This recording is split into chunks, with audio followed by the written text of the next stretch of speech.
I'm Dr. Anthony Harper with the InterMountain Christian News here in Twin Falls, Idaho. There's been a lot of discussion here in Idaho in general about refugee concerns, and there have been a lot of refugees coming to Idaho. Actually, the number since 1975, I had a quote of 21,000 refugees that have come into Idaho since that point. But here in Twin Falls, we've had concerns about, a lot of people have had concerns about the refugee population here, and the problems have occurred here, and Lacey and Candalee are here to share their experience, a very sad experience, what has happened. And Lacey, we were talking about what happened to your daughter, and your family has gone through a lot. And your daughter was abused by some other refugee boys. Yes. And this has been in the news. Several news agencies have talked about this problem. And but the concern is how this is affecting your daughter. How is your daughter right now handling all this? You know, this like a post-traumatic situation. So how is your daughter? Well, she was recently diagnosed with PTSD. She is healing slowly from this. Right after what had happened to her, she would constantly go and hide in closets because that's where she felt safe. Mm-hmm. And now, still till this day, even when she's at school or when we're at the store and she sees refugee children, boys, men or boys, she gets scared and she says, "Mommy, I'm scared of those boys." She has told me quite a few times. And she says that those kids are bad boys. And she would go through situations where she would have bad dreams, night terrors, wetting the bed. Mm. She still does sometimes have bad dreams, but when that happens, we just pray with her and put her back to sleep. But she's just slowly healing. It's going to be a long process for her. It's not going to just happen overnight. No, it's a very painful thing, and it takes time to get through. And I want to let everyone know that it's not refugees that are hurting other people, but people here, citizens of the U.S., are hurting each other as well. There have been citizens here raping other citizens and killing other citizens. So we don't want people to think it's just a refugee problem, but this is what happened to you with certain individuals, some bad individuals that abused your daughter. And so I would encourage people to, listening to watching this, to pray for Lacey and Candalee, and especially for your daughter and all that you've gone through. And how has this impacted you physically? You've been diagnosed recently with a medical issue too. I was diagnosed with MS recently and PTSD as well. It's just been really hard on me, my family, and Candalee. It's a really hard thing to talk about with a lot of people. It is very difficult. Yes. And that's why I ask people to pray for you, mm-hmm. and Candalee, your daughter, and all those involved with this. And very emotional issue here in the U.S., as you know. Mm-hmm. President Trump has talked about this immigration issue a lot, concerned about national security, the type of people that we let into our nation. And there's a lot to deal with here. And America has a moral problem. I think a lot of Christian leaders would agree. Mm-hmm. Here, America is in trouble, seriously, on several fronts. A lot of people that don't respect God in our nation. And we need a miracle here in America, a lot of healing. But I agree. And so, Lacey, may God bless you with his healing touch. Thank you. That the great physician Jesus will touch you and restore your health and your daughter.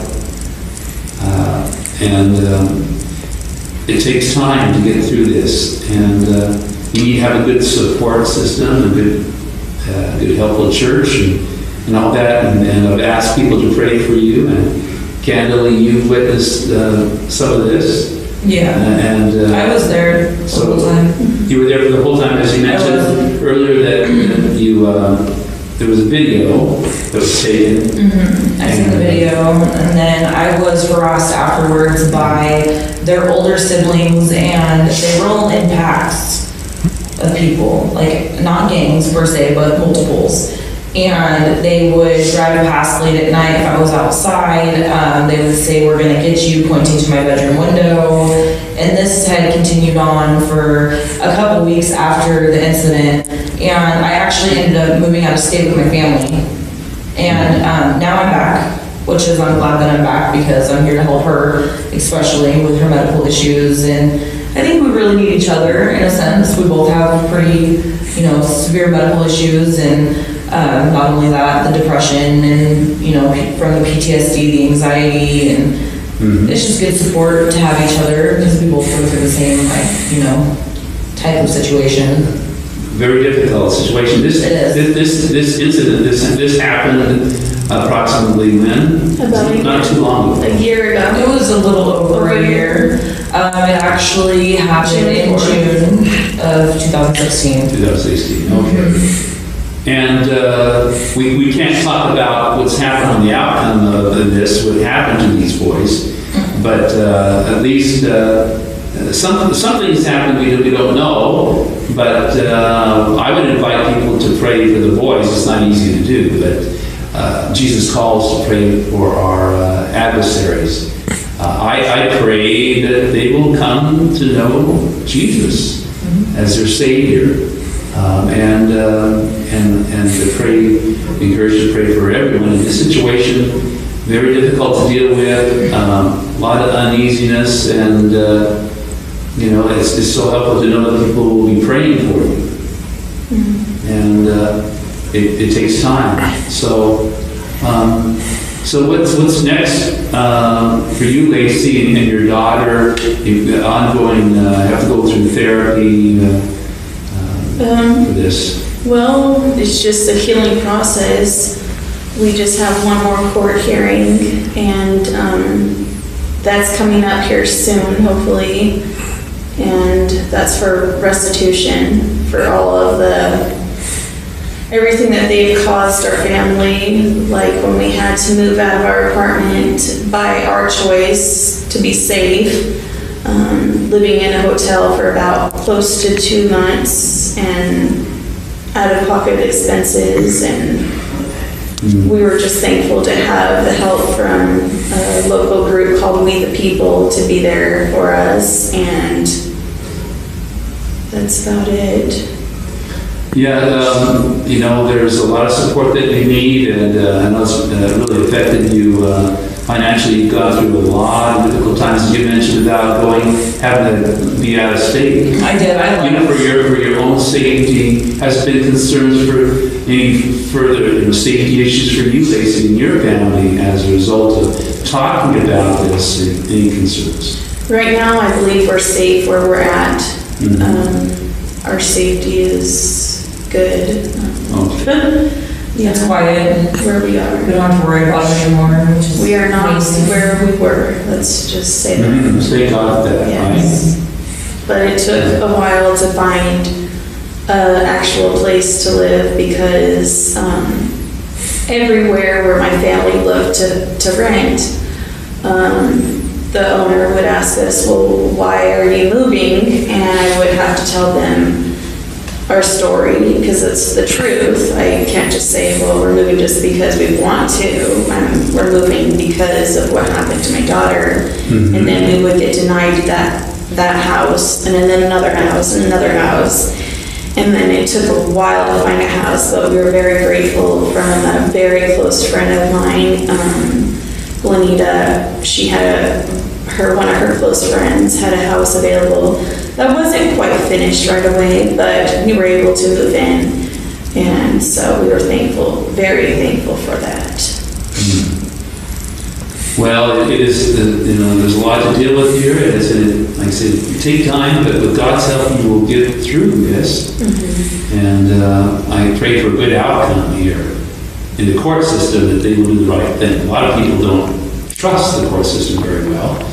But hopefully this case encourage people to pray for those involved, and God's justice will occur. And but the most important is that healing that you need for your daughter, and that she will have a great life, that she will have a restored life, and be able to be of help to others that are hurting. Yes. And I know that God often saves people some very bad situations and helps them and help others that are hurting in that area. Yes, I agree. So your daughter has some special needs, and she has some challenges here. Yeah, she's not mentally challenged. She's just developmentally delayed when it comes to learning. So she's just itty bitty. She was a preemie. Very. So she really has developmental delay, which learning disabilities. So. How's her communication at this point? Well, she has opened up to one of her close friends and has actually told her what had happened to her, which I didn't think Jayla would tell anybody. But she did tell her friend, which was okay because I'm really close to her mother, and her mother knew it was fine, and she helped Jayla through it because she was there. And so... Yeah, may God help her in communication to talk about these things, and she's getting help with learning how to express herself. Yes. And to deal with that. She's a completely different little girl. She likes to be alone now. Yeah. She's quiet, which is very odd for Jayla. Jayla's usually, spunky, energetic, ready to go, like cheerleader status. And, I was gone for a year, and now that I'm back, and I just sit her, I watch her come home from school, and she'll go with her brother a little bit, but then you can just see that she just sits there on the couch and she's to herself. She's just quiet, and that's not Jayla. Yeah. That's not the Jayla that I've known since she was a baby, Okay. She is getting better, though. It is getting better. Yeah. She's learned to protect herself, against, her brother. So I think she's gotten stronger in that way. She knows that nobody needs to touch her, or she won't let anybody. So Even yelling. Yeah. She stands her ground. Yeah. Okay. So we pray for courage for her. Yes. And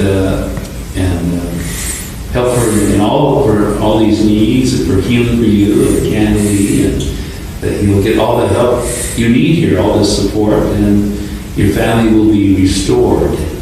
Yes. So, anything else finally, Candalee, that you would like to share with our listeners? Well, yeah, one thing is, like you had said prior, it's not just the refugees that's the problem. Right. It's not. It's, people in our community. It could be your neighbor, for instance. Yeah. I was actually sexually assaulted in July of 2017, a couple months ago, in the Depot Grill in Twin Falls parking lot at 2:30 in the morning. Which is crazy because I've been going to that restaurant since I was a little girl with my parents. And it was unexpected. I was with my friends. My friend had took off before me, and he jumped out of his vehicle and attacked me. Yeah, so it can happen literally anywhere and to anybody, any age, any race, any religion. It can happen. You just never know how safe you're going to be. Anything can happen. So. And from this, a lot of parents need to be definitely on guard and know what's happening around. You just never know. When you think you feel safe and you're not, you just never know what can happen. Yeah, in shopping malls, kids are very quick and they can get out of your control. Anytime. And, so we want parents to be able to have for safety of their children no matter where they're at, and so pray for God's protection over the children, and for a move of God in America, that this will be a better place to live. America needs a lot of help. there's a moral problem in America, a big problem. And families have been affected, so many upset families, so many confused families, hurting families. And without God, there is no hope. So specifically, Jesus is the only healer that we can have, the great physician. And so I thank you for sharing with me. And we'll maybe do some update later about, how things are developing.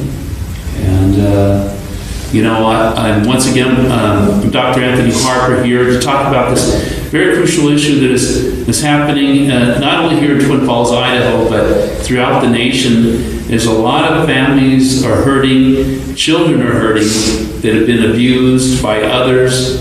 It could be a refugee issue, an offender, it could be anyone in our country, and I invite everyone to pray about this problem, this moral problem that we have in America.